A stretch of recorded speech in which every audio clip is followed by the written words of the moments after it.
तो कैसे हैं आप लोग।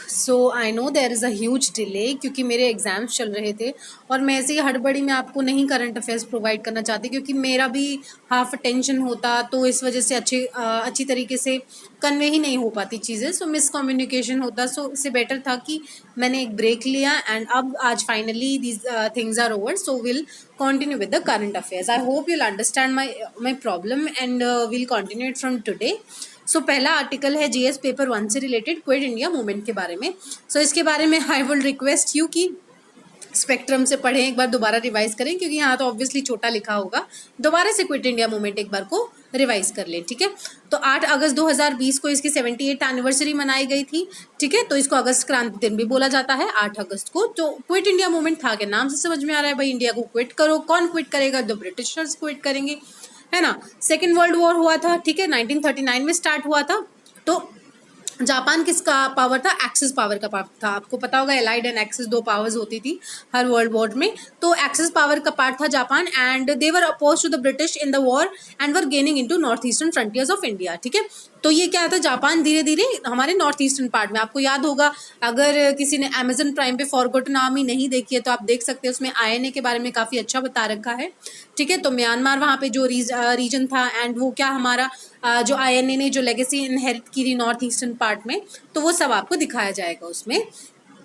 नॉर्थ ईस्टर्न पार्ट में जापान अपना ज़्यादा से ज़्यादा वहाँ पे एक्सपैंड किए जा रहा था एंड आईएनए ने जापान की मदद ली थी, ठीक है। British has abandon their territories in south east Asia and left their population to the in the lurch, ठीक है। तो साउथ ईस्ट एशिया में उनकी टेरिटरीज को अबैंडन कर दिया था क्योंकि जापान इन्वेड किए जा रहा था। This act did not garner much faith among Indian population who had doubts about British ability to defend India against the axis aggression. So this is not very important, ठीक है। तो Then Gandhi also believed that if Britishers left India, Japan would have enough reason to invade India. तो उन्होंने कहा अगर ये Britishers चले गए तो जापान ज़रूर यहाँ इन्वेड करेंगे और जैसे कि वो नॉर्थ ईस्ट में इन्वेड कर रहे थे तो पूरे इंडिया को भी इन्वेड कर लेंगे। तो काफ़ी डर था लोगों में। Apart from hearing news about British setback in the war time difficulty such as high prices, क्योंकि वॉर टाइम में हमेशा ये दिक्कत होती है, प्राइसेस ज़्यादा हो जाते हैं कमोडिटीज़ के और ज़्यादा से ज़्यादा इन्फ्लेशन आ जाती है, तो इसीलिए काफ़ी लोगों में रिजेंटमेंट था इसके against. Then failures of Cripps mission, ठीक है। तो क्रिप्स मिशन में कौन कौन मेंबर्स आए थे वो आप मुझे कमेंट सेक्शन में बताओगे। तो क्रिप्स मिशन फेल हो गया था, ठीक है। उन्होंने क्योंकि कोई भी ऐसी गारंटी नहीं दी थी of kind of constitutional remedy जो इंडिया के लोग चाहते थे। देन इसके बाद क्या हुआ कि मास सिविल डिसोबीडियंस मूवमेंट हुआ during the quit India movement. So the failure of Cripps mission was a major thing जिसकी वजह से क्विट इंडिया मूवमेंट को लॉन्च करना पड़ा। After failure of Cripps mission ने गांधी जी ने क्या टाइटल दिया था? डू और डाई, करो या मरो, एट द ग्वालियर टैंक मैदान।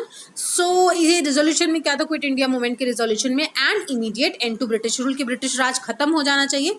Declaration of commitment of free India, ठीक है, इंडिया आज़ाद होना चाहिए पूरी तरीके से from imperialism and fascism. Formation of provisional government, ठीक है, एक प्रोविजनल गवर्नमेंट बनेगी जैसे हमारी बनी 1946 के बाद एंड आफ्टर ब्रिटिश विदड्रॉ कर जाएंगे and sanctioning a civil disobedient movements against Britishers rule, ठीक है।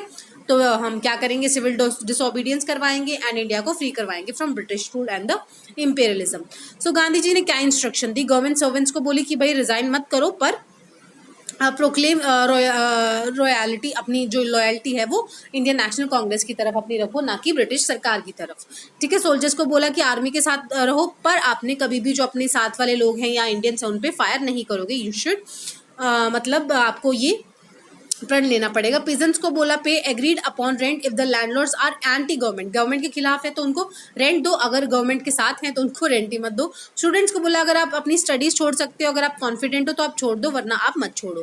प्रिंसेस को क्या बोला? Support the people and accept sovereignty of them. And people of princely states को क्या बोला? सपोर्ट द रूलर, अगर वो एंटी गवर्नमेंट है तो ही उनको सपोर्ट करो। So these are the things you must remember, क्योंकि जो भी मूवमेंट होता है ना उसमें आपको ऐसे सब हेडिंग्स याद होनी चाहिए, कितने लोग इन्वॉल्व थे, ठीक है, कि क्या किस वजह से हुआ था, क्या उसका इम्पैक्ट हुआ, ठीक है, कोई अगर उसके आसपास कौन सा गवर्नर था, ठीक है, एंड किसकी मतलब उसके बाद कोई एक्ट पास हुआ या फिर किसी एक्ट के खिलाफ था, तो ये सब चीज़ें बेसिक चीज़ें आपको याद होनी चाहिए। इम्पैक्ट क्या हुआ इस मूवमेंट का? सेवरल नेशनल लीडर्स को अरेस्ट किया गया, ऑब्वियसली महात्मा गांधी, अब्दुल कलाम आज़ाद, जवाहरलाल नेहरू, सरदार वल्लभ भाई पटेल, दे वर अरेस्टेड। कांग्रेस को एक अनलॉफुल एसोसिएशन बोला गया कि भाई गैर कानूनी है ये, इसलिए उनके फंड फ्रोजन कर दिए गए एंड कंट्री में जहां भी उनके ऑफिस थे रेड करी गई।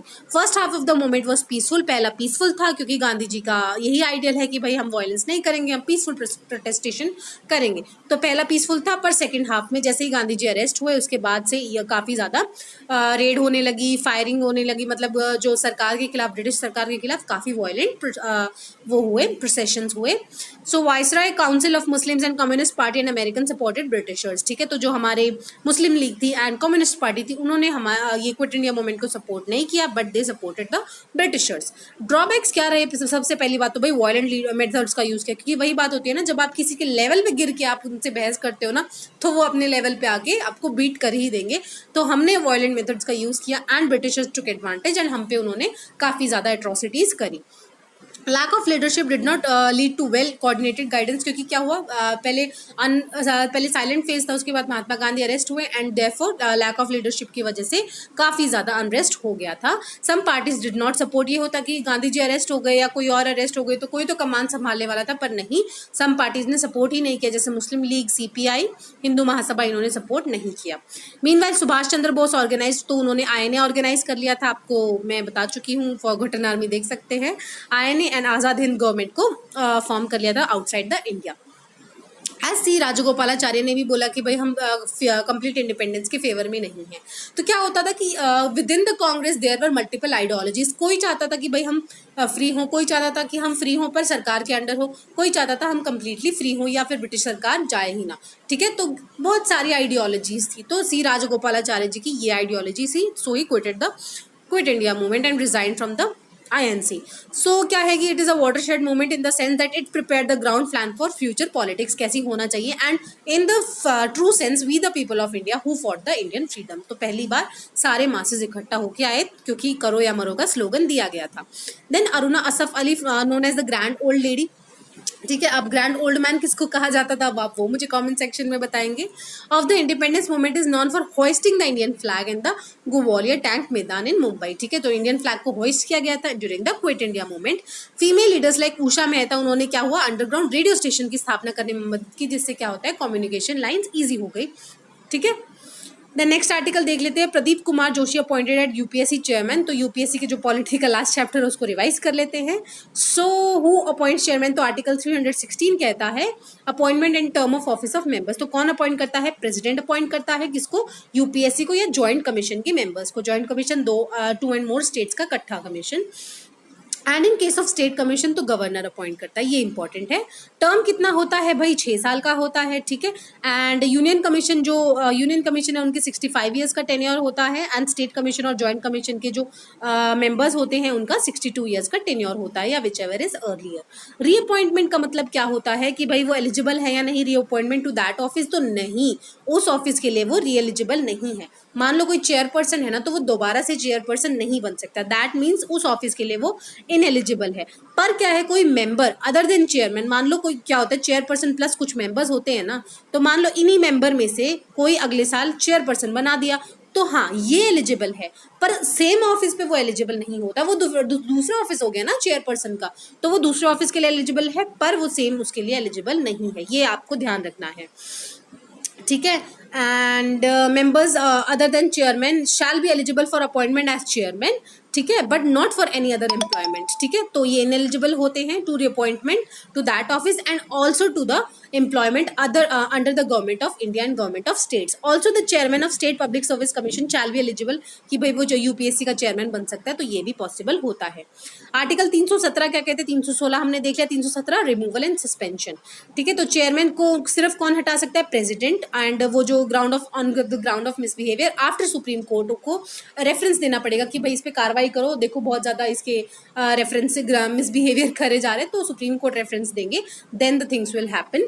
सो ये याद रखना है भाई, अपॉइंट कौन करेगा, प्रेसिडेंट एंड गवर्नर, पर रिमूव सिर्फ प्रेसिडेंट कर सकता है, ठीक है। देन बिसाइड्स प्रेसिडेंट में बी ऑर्डर में by order remove the office of chairman and any other, क्या क्या रीजंस होने चाहिए, अगर वो दिवाला निकल गया, adjust as a insolvent, engages ऐसी paid employment outside the duties of his office, is in the opinion of president unfit to continue in office by reason of infirmity of body of mind, कि भाई वो capable ही नहीं है, मानसिक हालत ऐसी नहीं है कि वो इसको कर पाएंगे, ठीक है। देन गिल्टी ऑफ मिसबिहेवियर क्या होता है, if chairman is become way concern in his interest, की बहुत ज़्यादा इंटरेस्ट लेने लग गए, कोई स्कैम्स में इन्वॉल्व हो गए हैं, करप्शन में इन्वॉल्व हो गए हैं, तो ये सारी चीज़ें इसमें होती हैं। इन द एनी बेनिफिट और emolument arising from otherwise than as a member. ठीक है, तो एज अ मेंबर मान लो कोई कमेटी का पार्ट बिठाया गया है उनको, या फिर बोला है कोई डिपार्टमेंट हैंडल करना है और वहाँ पे करप्शन चार्जेस हैं, सो अगर he is guilty so he will be remove.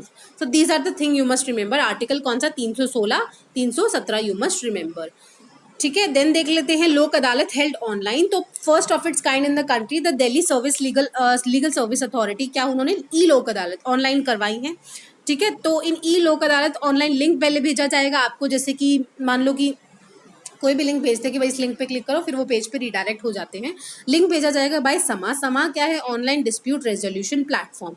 ठीक है, recognised by department of justice, तो उन्होंने रिकॉग्नाइज किया है, वहाँ से आपको लिंक भेजा जाएगा कंसर्न पार्टी, फिर उनको मतलब करेंगे, लिंक पे क्लिक करेंगे, फिर उसमें क्या होगा कि मान लो फिर जज बैठेंगे एंड फिर वो सेटलमेंट अगर उनकी हो गई तो ठीक है, नहीं हुई तो फिर वो आगे देखेंगे, पर अगर सेटलमेंट होगी तो ओटीपी भेजा जाएगा एंड फिर वो कंफर्म करेंगे हाँ भाई ओटीपी एक्सेप्ट, एंड फिर वो जजमेंट हो जाएगी। तो पूरा अमेजन वाला काम हो रखा है, ऑनलाइन पेमेंट वाला। सो आउटकम्स क्या है, 77 जजेस मतलब इतनी कंस्टिट्यूट हुई एंड सेटलमेंट अमाउंट इतनी 46.28 करोड़ की हो गई, मतलब आउटसाइड द कोर्ट सेटल हो गई। तो स्टैटिस्टिक्स इंपॉर्टेंट नहीं है। लोक अदालत क्या है भाई, अल्टरनेटिव डिस्प्यूट रिड्रेसल मैकेनिज्म है, तो ये इंपॉर्टेंट हो जाता है क्योंकि आपके सिलेबस में क्लियरली मेंशन है। It is a forum where disputes and cases को आप एक मतलब outside the courts compromise amicably करके उसको सॉल्व कर सकते हो, सेटल कर सकते हो in a pre litigation stage. The Lok Adalat found to fulfil the promise given by preamble. तो प्रियम्बल क्या प्रॉमिस करता है, जस्टिस होनी चाहिए सोशल, इकोनॉमिक एंड पॉलिटिकल सब सिटीजन्स को। सो इसका कॉन्स्टिट्यूशनल बेसिस क्या है, तो कोई ना कोई कॉन्स्टिट्यूशन में लिखा होगा कि भाई इस तरीके की बनाओ आप ऑर्गेनाइजेशन। तो आर्टिकल 39A क्या बोलता है, फ्री लीगल एड देनी चाहिए to deprived and weaker sections of the society and to promote justice on the basis of equal opportunity, क्योंकि ऑब्वियसली डिप्राइव्ड सेक्शन है तो वो खुद से नहीं बना सकता। तो आर्टिकल 39A है, तो क्या याद होना चाहिए कि ये डीपीएसपी का पार्ट है, फंडामेंटल ड्यूटीज नहीं लिख देना है। ठीक है, 51A भी लिख देंगे, कंफ्यूजन में याद नहीं रहेगा, तो याद रखना डीपीएसपी का पार्ट है। Article 14 and 22 of the Constitution also make it compulsory for state to guarantee equality before law। तो ये तो हमारी वो फंडामेंटल राइट्स बोलते हैं। स्टैट्यूटरी क्या प्रोविजंस हैं, लीगल सर्विस अथॉरिटी एक्ट 1897 ने उसको एक स्टैट्यूटरी बॉडी का दर्जा दे दिया गया है क्योंकि किसी एक्ट के तहत एस्टैब्लिश हुई है। फाइनल अवार्ड क्या होता है कि भाई जो लोक अदालत जो भी डिसीजन देते हैं ना, उसको एक सिविल कोर्ट की पावर दी गई है, क्योंकि वो तो इसके तहत क्या होगा, वो अल्टीमेट होगा एंड बाइंडिंग होगा पार्टीज में। ठीक है, तो ये इंपॉर्टेंट चीज है, ध्यान से सुनना। There is no provision for appeal against verdict. मान लो उन्होंने बोल दिया ना कि भाई सेटलमेंट करनी है, ठीक है, मान लिया उन्होंने सेटलमेंट करनी है, तो ठीक है, तो इसके मान लिया और वो घर चले गए, उनको घर पे याद आया नहीं यार मेरे को नहीं करनी सेटलमेंट, मैं तो ना कोर्ट जा रहा हूँ उनके वर्डिक्ट के खिलाफ। तो नहीं, ऐसा नहीं हो सकता, जो उन्होंने वर्डिक्ट दे दिया उसके खिलाफ आप नहीं कर सकते, आप एक फ्रेश तरीके से लिटिगेशन स्टार्ट करते हैं। ठीक है, but they are free to initiate litigation शुरुआत से। ये नहीं आप कोर्ट में जाओगे कि भाई मैं यहाँ पे गया था, लोक अदालत में गया था, उन्होंने ये दिया है, आप इसके तहत मतलब मेरे को रेफर्ड केस करो, तो रेफर्ड केस नहीं जाता, आपको शुरुआत से आपको उसमें इनिशिएट लिटिगेशन करवानी पड़ेगी। ठीक है, मतलब वही कोर्ट अप्रोच करना पड़ेगा कोर्ट को, इधर द डिस्ट्रिक्ट कोर्ट और the high court. So you have to approach things by like that by filing case by the following required procedure, क्योंकि आपके पास ऑब्वियसली राइट टू लिटिगेट होता है। सो कोर्ट फी क्या होता है भाई, there is no court fee payable when जब लोक अदालत में मैटर फाइल करते हो तो क्या है कि पीपल फ्रेंडली है। ठीक है, वीकर सेक्शंस को मदद मिलेगी। If a matter is pending in court of law and अगर लोक अदालत को रेफर कर दिया गया है तो court fee paid in the court, तो वो उसको वापस मिल जाती है पार्टीज को। क्या नेचर ऑफ केसेस हैं जो रेफर इसको किए जाते हैं, any case pending before any court. ठीक है, एंड ऐसी डिस्प्यूट जो कोर्ट तक लाई नहीं गई हो and is likely to be filed before the court, तो ये सब दिया जाता है। तो कोर्ट भी रेफर कर सकता है या आप खुद से भी जा सकते हैं। So these were the things. And हाँ, relating to offence non compoundable. ठीक है, अगर कोई हीनस एंड इस तरीके का ऑफेंस है तो वो इसमें लोक अदालत में सेटल नहीं होता, वो डायरेक्ट कोर्ट में जाता है। ठीक है, ऐसा नहीं है कि मान लो किसी ने किसी के साथ सेक्सुअल हैरासमेंट कर दिया एंड वो जाके लोक अदालत में बोला कि भाई सेटलमेंट कर लो, so no, things won't happen like that. तो ये बातें कोर्ट में जाती हैं। ठीक है। देन देख लेते हैं negative import list for defence announce recently. तो क्या है, क्या बोला भाई हमारे जो डिफेंस मिनिस्टर राजनाथ सिंह है, उन्होंने कहा कि 101 आइटम्स है उन पे उनको हम बाहर से इंपोर्ट करना बंद करेंगे। इससे क्या होगा कि जो मेक इन इंडिया आत्मनिर्भर भारत का इनिशिएटिव है वो स्ट्रांग होगा, एंड हम ये जो आइटम्स है वो प्रोक्योर करेंगे फ्रॉम डोमेस्टिक मैन्युफैक्चरर्स ओनली। ठीक है, तो मैन्युफैक्चरर्स प्राइवेट भी हो सकते हैं और पब्लिक भी हो सकते हैं, हमारी PSUs पब्लिक भी। सो ये पॉलिसी की जरूरत क्यों है, क्योंकि सिप्री है, Stockholm International Peace Research Institute, उसने क्या बोला कि इंडिया सेकंड लार्जेस्ट इंपोर्टर है बिटवीन 2014 एंड 19, जिसने इतने सारे जो डिफेंस इक्विपमेंट्स है वो इंपोर्ट करे हैं। So this was the thing. तो इसलिए हमने बोला, सोचा कि भाई यार हम इतना इंपोर्ट करें, पहले ही हमें क्रूड ऑयल इंपोर्ट करना पड़ जाए, तो एटलीस्ट ये वाली चीज़ें तो हम कम करें। सो इसीलिए बोला कि रिड्यूस करेंगे dependence on imported items in defence specifically, and जो भी तरीके की चीज़ें जैसे असॉल्ट राइफल्स वगैरह, तो एक पूरी लिस्ट है 101 आइटम्स की। So these won't be imported from now. ठीक है, तो इससे क्या होगा, domestic industries given opportunity to set up and manufacturing the things जो फोर्सेस को जरूरत होगी। Then is about Indus water treaty. तो भाई क्या हुआ कि इंडस वाटर ट्रीटी को पाकिस्तान ने बोला कि चलो मुलाकात करते हैं, इंडिया ने कहा नहीं हम नहीं करना चाहते क्योंकि कोविड चल रहा है, सो सोशल डिस्टेंसिंग मेंटेन रहेगी यहाँ पे। सो इंडस वाटर ट्रीटी की मीटिंग्स क्या होती है भाई, ये साल में 2 बार होती हैं। ठीक है, कौन करवाता है, इंडस वाटर कमिश्नर्स होते हैं बेसिकली, दोनों कंट्रीज के वो मिलते हैं, ऐसा नहीं मोदी जी जाते हैं मिलने, नहीं, इंडस वाटर कमिश्नर जाते हैं। ठीक है, एंड फिर वो सारी मतलब इश्यूज डिस्कस करते हैं, डैम्स हो गया, हाइड्रो पावर प्रोजेक्ट्स होगा, जो भी इंडस रिवर सिस्टम की कंसर्न में है। तो इंडस रिवर सिस्टम में कौन सी रिवर्स आगे, इंडस, झेलम, चिनाब, रावी, बियास, सतलुज, 6 रिवर्स। ठीक है, तो ये सारे सिस्टम्स का एग्रीमेंट होता है। अक्टूबर में हुई थी लास्ट मीटिंग। ठीक है, एंड अभी 31 मार्च से पहले होनी थी बट हो नहीं पाई, ठीक है, due to covid. And latest dispute क्या है भाई, the Ratle run of river project on the Chenab in the Kishtwar district in the Jammu and Kashmir. तो वो वाला इशू चल रहा है, तो उसमें डिफरेंसेस इनको रिजॉल्व करने हैं। ठीक है, तो चेनाब रिवर किसके तहत आती है, पाकिस्तान के अंडर आती है। ठीक है, तो वो मॉनिटर करते हैं इसको। तो आप मुझे इसका कमेंट सेक्शन में बताएंगे चेनाब रिवर कौन सी, क्योंकि चेनाब का कोर्स इंपॉर्टेंट होता है। ठीक है, यूजुअली क्या होता है, कोई भी हिमाचल वाली रिवर जम्मू कश्मीर नहीं जाती पर चेनाब जाती है, तो इसका कोर्स आपको याद होना चाहिए। So India has called for appointment of neutral party, की भाई कोई न्यूट्रल पार्टी को बुलाओ एंड फिर डिस्कस करते हैं, पर पाकिस्तान कह रहा है कोर्ट ऑफ आर्बिट्रेशन को इन्वॉल्व करेंगे। तो परमानेंट कोर्ट ऑफ आर्बिट्रेशन आपको याद होना चाहिए, हेग नीदरलैंड का था। ठीक है, तो वो उसको बोल रहे हैं कि भाई उनको लेकर आओ। अबाउट इंडस वाटर ट्रीटी, ये बताता है कि भाई कैसे वाटर डिस्ट्रीब्यूशन होना चाहिए, एंड 1960 में साइन किया था। ठीक है, शिमला एग्रीमेंट से कंफ्यूज मत करें ना, 1960 में साइन होता है, Shimla agreement is different thing. Between India, prime minister Jawaharlal Nehru sign करके आए थे, एंड पाकिस्तान के प्रेसिडेंट आयूब खान। एंड किसने ब्रोकर किया था, कौन बिचौलिया बना था, world bank. Under the treaty India के पास कंट्रोल किसके कौन सी रिवर का है, RBS। ठीक है, रावी, बियास एंड सतलुज। एंड पाकिस्तान के पास CJI, ठीक है, चीफ जस्टिस ऑफ इंडिया, से याद कर लो। तो पाकिस्तान के पास कौन सा है, Chenab, Jhelum and Indus. So water commissioners को मिलना है ट्वाइस अ ईयर। ठीक है, एंड जो भी आपको रिजॉल्व करने अपने differences, you may resolve it. Both side share details of the water flow and quantum of water being used in the treaty.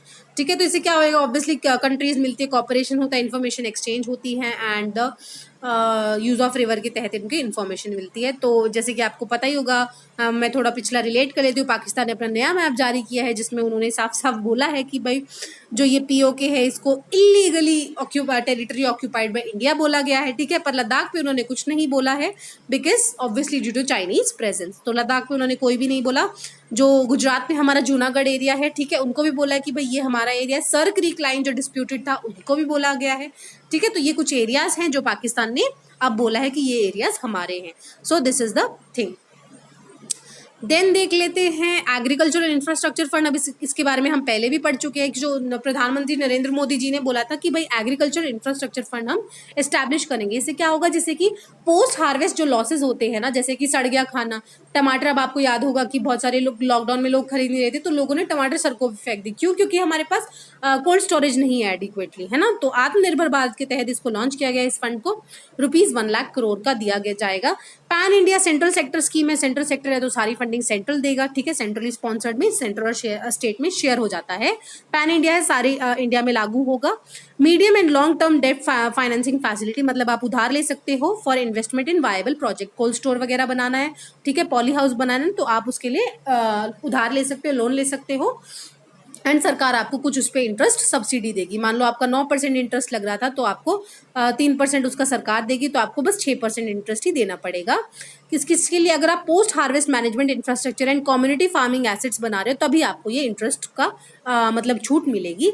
तो ये 10 साल के लिए स्कीम है, ठीक है। Under the scheme 1 lakh crore rupees दिया जाएगा बैंक्स एंड फाइनेंशियल इंस्टीट्यूशन जैसे पैक्स, ठीक है, farmer producer organisation, self help groups, ठीक है, तो ये सब देंगे उनको। फार्मर प्रोड्यूसर ऑर्गेनाइजेशन क्या होता है? स्मॉल एंड मार्जिनल फार्मर्स मिलके ऐसी ऑर्गेनाइजेशन बनाते हैं, मतलब इकट्ठे होके, तो क्या होता है उनकी वॉइस, उनके पास अच्छी बार्गेनिंग कैपेसिटी होती है, ठीक है। तो सरकार उनको, क्योंकि सरकार ने ऐसे क्या farmer producer organisation related schemes बनाई है, तो क्या होता है they can directly target those people and उनकी ज़्यादा bargaining power, they have more say in such things. Interest subvention कितना मिलता है? 3% पर एनम, ठीक है। तो 9% है तो आपको 6% ही देना पड़ेगा, और to a limit of 2 crore only, ठीक है। सबवेंशन आपको कितना है? 7 साल तक ही मिलेगा, उसके बाद आपको पूरा 9% देना पड़ेगा। क्रेडिट गारंटी कौन देता है? For eligible borrowers from this financing facilities, तो ये क्रेडिट लेगा कि भाई हाँ ये डिफॉल्ट नहीं करेगा बंदा, तो क्रेडिट गारंटी कवरेज कौन देता है?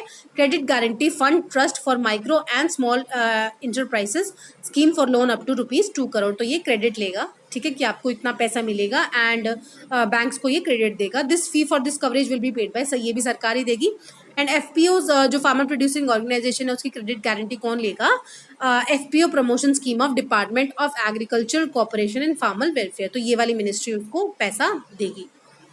मैनेजमेंट ऑफ फंड कौन मैनेज कर रहा है? Online management information system platform, MIS platform, ठीक है। National district state and district level monitoring committees बिठाई जाएंगी ताकि रियल टाइम मॉनिटरिंग हो, कितने लोगों ने क्या क्या और कहाँ कहाँ डेवलप किया और इस इंफ्रास्ट्रक्चर फंड का फायदा उठाया भी या नहीं उठाया, ठीक है। देन इज अबाउट गंदगी मुक्त भारत, नाम से समझ में आ रहा है स्वच्छ भारत के तहत है। वीक लॉन्ग कैंपेन है जब तक हमारा इंडिपेंडेंस डे सेलिब्रेट नहीं होता। क्या है कि लोगों में अवेयरनेस जगाई जाएगी एंड री इन्फोर्स किया जाएगा जन आंदोलन फॉर स्वच्छता, ठीक है। जैसे कि क्विट इंडिया मूवमेंट हुआ था कि वैसे ही उसी तरीके का आंदोलन होगा, बट दैट इज फॉर स्वच्छता। So this was it for today's discussion. I hope you like it and please do answer the questions. And I promise that from today we will be continue हम करेंगे series को and का ये आपका analysis continue रहेगा। Thank you so much for watching.